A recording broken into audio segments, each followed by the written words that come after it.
Bom dia, turma! Como é que vocês passaram esse feriado, hein? Eu espero que esteja todo mundo bem. Hoje, a nossa aula é de português. Quem vai estar dando essa aula hoje sou eu, a professora Stephanie, com o auxílio da professora Veleida. Na nossa aula de hoje, nós vamos aprender sobre os gêneros textuais. Mas antes eu quero saber, vocês sabem o que são os gêneros textuais?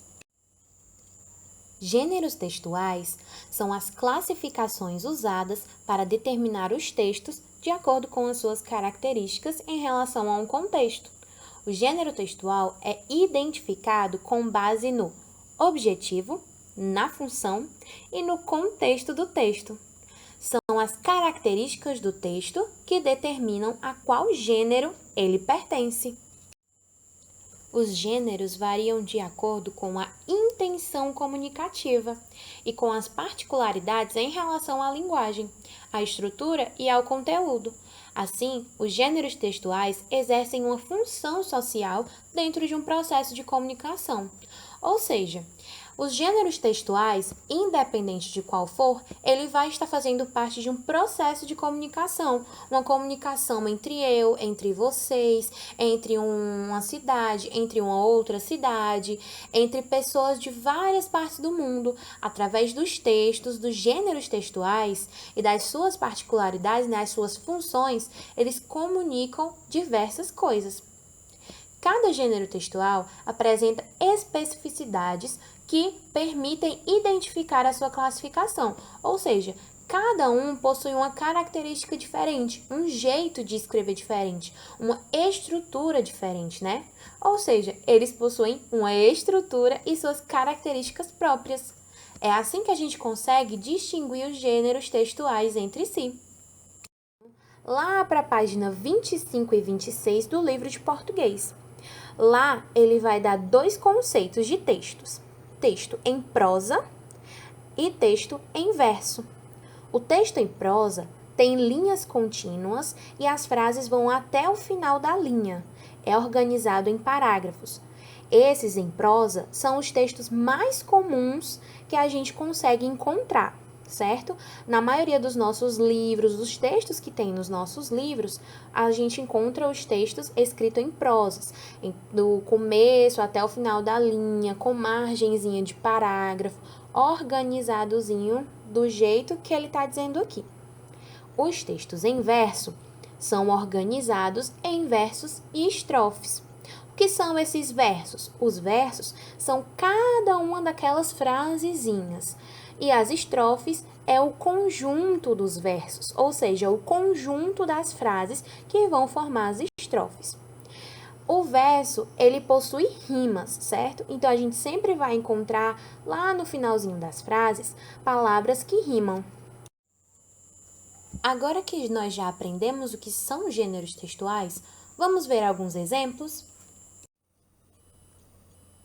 Lá na página 27 do livro de português de vocês, nós vamos ter vários exemplos de gêneros textuais, certo?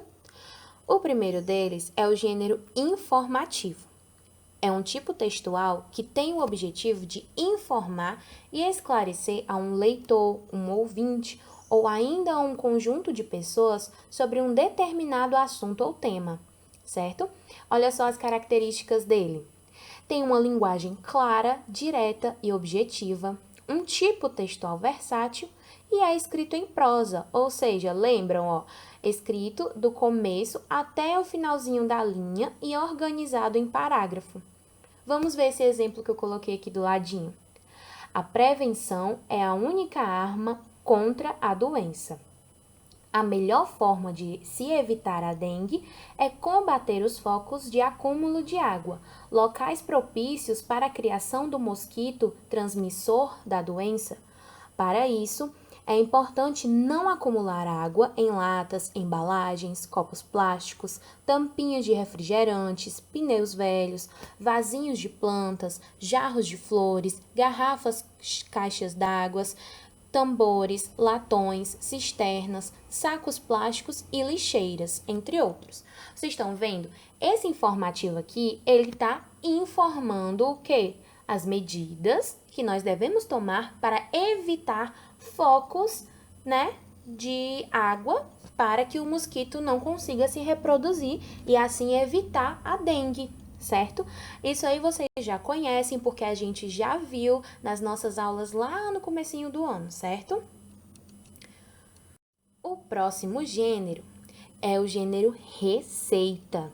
Esse aqui, com certeza, todos vocês conhecem. Se não conhecem, a mamãe conhece, a vovó conhece. Todo mundo, todas as famílias têm uma receitinha, certo?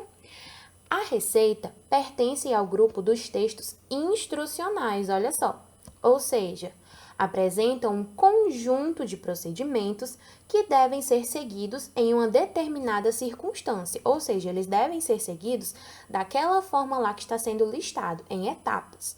O objetivo é levar as pessoas a agirem de determinada maneira, como forma de alcançarem um resultado específico, que no caso da receita é o quê? É uma comida bem gostosa, certo? Olha só as características do gênero receita. Tem título, que é para a gente saber que tipo de receita que a gente está fazendo, qual é o nome daquela receita, né? Tem os ingredientes, que é tudo aquilo que a gente vai precisar. Então, vai ter uma listinha com todos os ingredientes que a gente vai precisar para fazer aquele alimento. O modo de preparo, que é como nós vamos misturar a ordem, né? De como se mistura todos os ingredientes. Dependendo da receita, vai ter uma partezinha lá com dicas de como melhorar a receita, de como fazer de uma forma mais fácil, certo? E ela vai ter também uma linguagem clara, direta e objetiva. Porque se é uma receita e a pessoa está planejando, tem um objetivo de fazer uma comida, né? Então não pode ter muita enrolação. O texto tem que ser direto. Fazer isso, isso e isso. Olha só aqui, mousse de chocolate branco. É o nosso exemplo de receita. Ingredientes: 300 gramas de chocolate branco processado, uma lata de creme de leite, 3 claras e 3 colheres de sopa de açúcar. Tá vendo, ó, que na parte dos ingredientes ele vem listando um abaixo do outro todos os ingredientes que a gente precisa para realizar aquela receita, certo? E lá em cima, ó, o título: mousse de chocolate branco. Depois, olha só quem aqui vem: modo de preparo, ou seja, as instruções de como nós devemos preparar aquele mousse. Em uma panela, derrete chocolate branco com creme de leite, formando um ganache.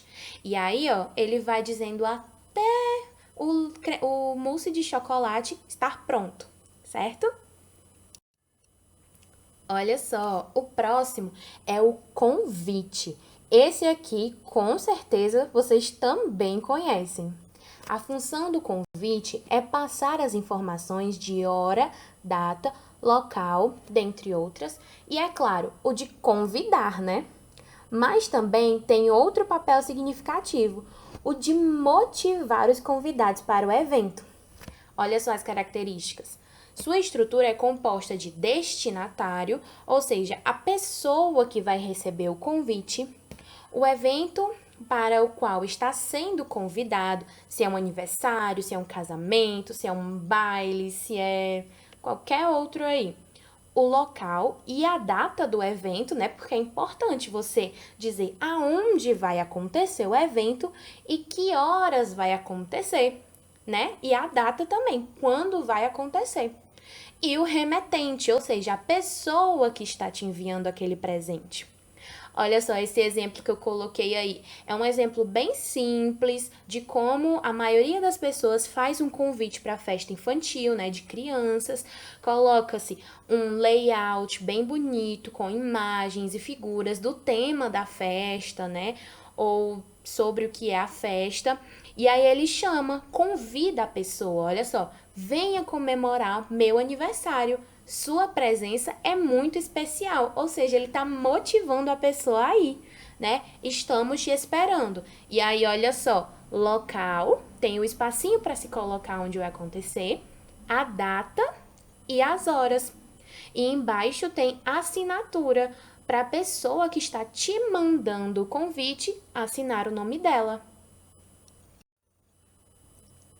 Olha só esse aqui, poemas. Eu particularmente adoro poemas. O poema é um texto capaz de transmitir emoções por meio de uma linguagem, elaborado e estruturado em versos e estrofes. Lembram do que eu falei para vocês lá no comecinho da aula sobre o que são versos e o que são estrofes? Pois é. Sua função é emocionar, transmitir pensamentos e ideias. Ou seja, quando o autor vai escrever o seu poema, ele vai transmitir ao leitor seus pensamentos e ideias e vai fazer com que o leitor se emocione com isso, certo? Olha só as características do gênero poema. Ele é organizado em versos e estrofes. Lembrando que os versos são as linhas, as frases que compõem aquele poema, certo? E eles são em 3 tipos. Podem ser regulares, com métrica e rima, brancos, com métrica e sem rima, ou podem ser estilo livre, sem métrica e sem rima. Já nas estrofes, relembrando o que são as estrofes, são os conjuntos de versos, né? Eles têm vários tipos de estrofes, porque vai quantificar a partir de quantos versos, quantas linhas cada estrofe vai ter. Pode ser dístico, 2 versos, terceto, 3 versos, quadra ou quarteto, 4 versos, quinteto ou quintilha, 5 versos, sexteto ou sextilha, 6 versos e assim por diante. Existem até 10 versos. Vamos ver aqui este exemplo de poema. Este aqui é da autora Cecília Meirelles. Lembrando que todo poema, assim como qualquer outro gênero textual, possui um título. E o título deste aqui é O Menino Azul. Olha só, nós podemos observar que aqui há 5 estrofes. Neste trechinho do poema, há 5 estrofes. O que é a estrofe? A estrofe, como a gente já viu anteriormente, são o conjunto dos versos, certo? Nessa primeira estrofe aí, que está marcada, tem 5 versos. Eu vou ler aqui para vocês. O menino quer um burrinho para passear, um burrinho manso que não corra nem pule, mas que saiba conversar. Olha só, nessa primeira estrofe, nós podemos observar a presença da rima nas palavras passear e conversar. Mais abaixo tem o indicativo do verso. O verso é o quê? A frase. O menino quer um burrinho. Então, é assim que se compõe um poema. Ele se faz por meio de estrofes e versos. Nós temos também o gênero textual literatura de cordel, que é muito bacana. É uma manifestação literária tradicional da cultura popular brasileira, mais precisamente do interior nordestino. Sua principal função social é de informar ao mesmo tempo que diverte os leitores.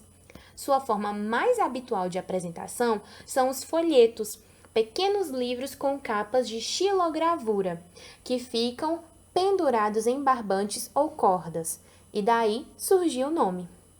Essas xilogravuras são desenhos que a pessoa pode fazer ou num pedaço de madeira ou num pedacinho de isopor, e aí elas vão compor a capa do cordel, certo?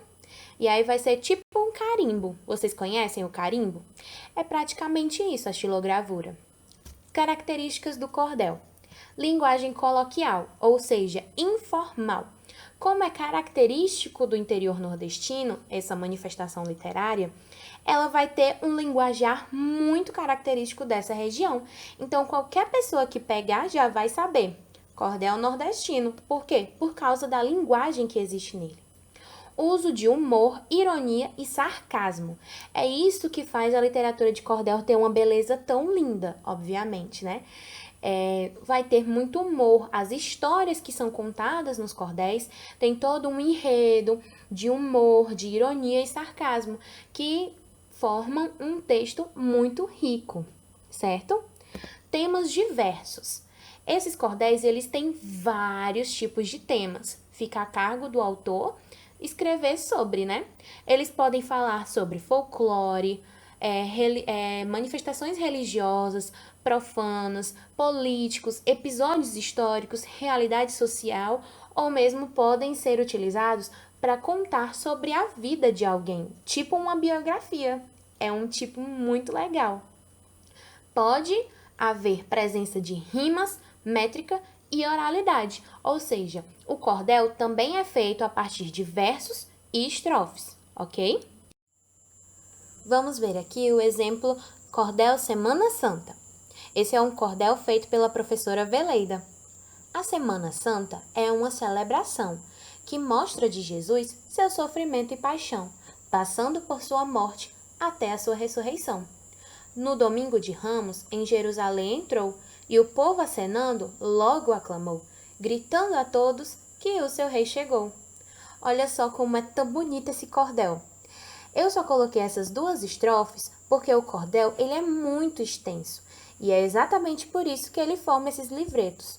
Os cordéis geralmente são para mais de 10 estrofes, ou seja, eles são bem extensozinhos.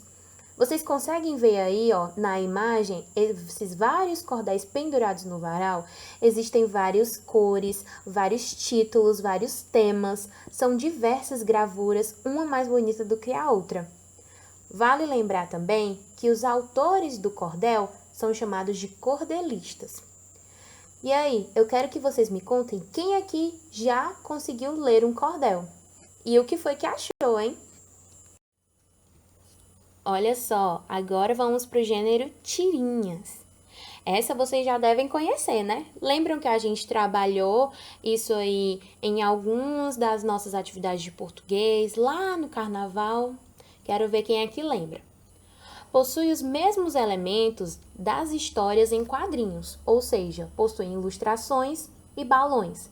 Esses balões são o espaço onde aparece a fala, o pensamento, as onomatopeias e metáforas visuais do personagem ou da história que está sendo contada. A diferença é que este gênero é composto por 3 ou 4 quadrinhos no máximo, ou seja, as tirinhas, diferentemente das histórias em quadrinhos, tem uma narrativa muito curta, certo? Ela é curta, direta e bastante significativa. É um gênero narrativo que consiste em enredos contados em pequenos quadros, através de diálogos diretos entre seus personagens, gerando uma espécie de conversação. Então, ao invés das HQs, as tirinhas elas são mais curtas, são mais sucintas, mas elas são cheias de significado. Vamos ver aqui este exemplo que eu coloquei da Mafalda, que é uma das minhas personagens preferidas. Oi, como você é pequenininha? Qual é o seu nome? Perguntou a Mafalda. Aí o segundo personagem pequenininho no segundo quadro respondeu, Liberdade. Olha como é sucinto, mas cheio de significado essa tirinha. As características do gênero tirinha foi o que eu já falei antes. É composta por ilustrações e balões. Esses balões são o espaço onde o autor coloca a fala dos personagens, né? Seus pensamentos ou as onomatopeias. O que são essas onomatopeias? São as representações de sons. Por exemplo, vocês estão vendo essa explosão aqui em cima? Vai ter um quadrinho na história, em quadrinhos, destinado somente a ele, que vai representar uma explosão. Ele pode vir escrito a palavra boom, para dar o efeito do som de uma explosão, certo? Isso aqui é uma onomatopeia. Olha só esse outro quadrinho que eu coloquei aqui para vocês. Mãe, o nosso dicionário está desatualizado. Tem coisa que já mudou de significado. A palavra justiça, por exemplo. Olha só como é bacana. É curtinho, a gente consegue entender o enredo da história, né, da narração, e é bastante significativo. A importância das ilustrações de histórias. As ilustrações têm o poder de despertar a curiosidade e os sentidos, e por esse motivo é de importância imensurável para as narrativas literárias.